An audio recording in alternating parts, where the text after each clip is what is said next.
Assalamu alaikum wa rahmatullahi wa barakatuh. Welcome to my channel. Thank you for being here. Assalamu alaikum wa rahmatullahi wa barakatuh.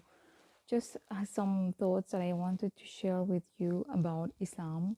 If you are a Muslim or if you found Islam, if you are a revert, or no matter who you are, what is your situation in life, but you are a Muslim, you believe in Allah and you do your best to become a good human being and to worship Allah and to live like a true Muslim until you die, then you will have to agree that it is one of the most beautiful things you could ever do, but also one of the most difficult things. When I say difficult, if I had to think of my entire life experience and all the challenges that I have faced, I have never faced anything so difficult as practicing my faith in this world. Sometimes, even if you are a Muslim, your family is not really, I would say, supportive, or you don't live in an environment that is compatible with your beliefs.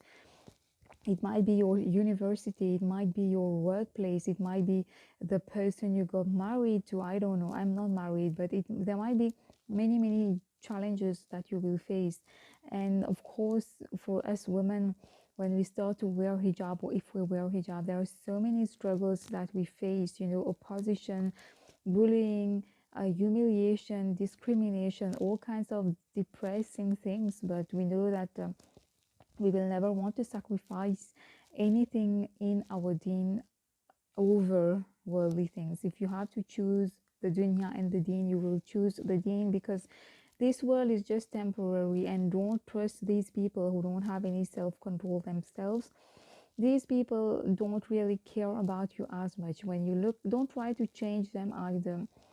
I think that it's best to conserve your energy and focus on what you can control, because many times, you know what, I think if I have to talk about myself, this is a struggle that many people face, especially the more you become practicing, the more you become, let's say, pious. You start to practice your praying, mashallah, you're dressing modestly, and you're just trying to abstain from bad things, and you see around you, you know what, really, there was a point in my life, a turning point in my life, where I was shocked and disgusted to discover that actually what I thought was reality was not really like that at all.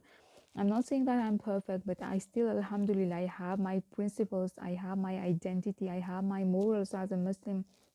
And I haven't reached that level where my heart is totally like a stone, where I am totally blind, where I don't question what I'm doing. I have this fear of doing something bad, corrupting my own soul, and just, doing something that I shouldn't be doing.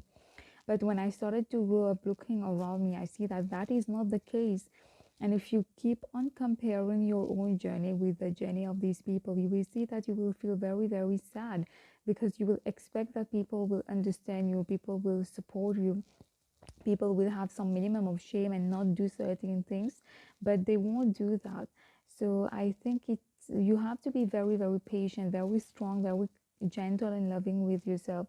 That's why I've always dreamed. I still ask Allah subhanahu wa ta'ala. My main dua is to get married into a family or into a home that is very much in the Islamic atmosphere.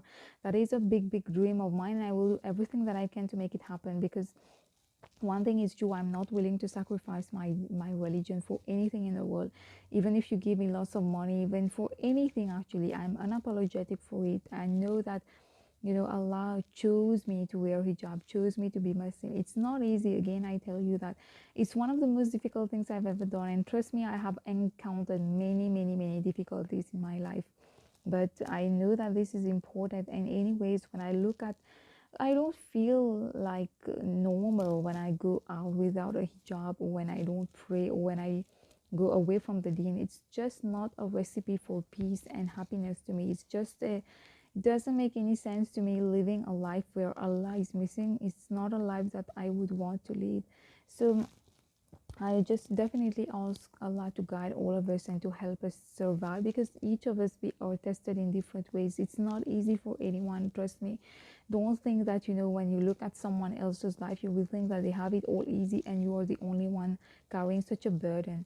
If you feel like you can't go on, then ask Allah for help. I'm sure that Allah will send help for you, as He always does. So thanks for watching. Assalamu alaikum.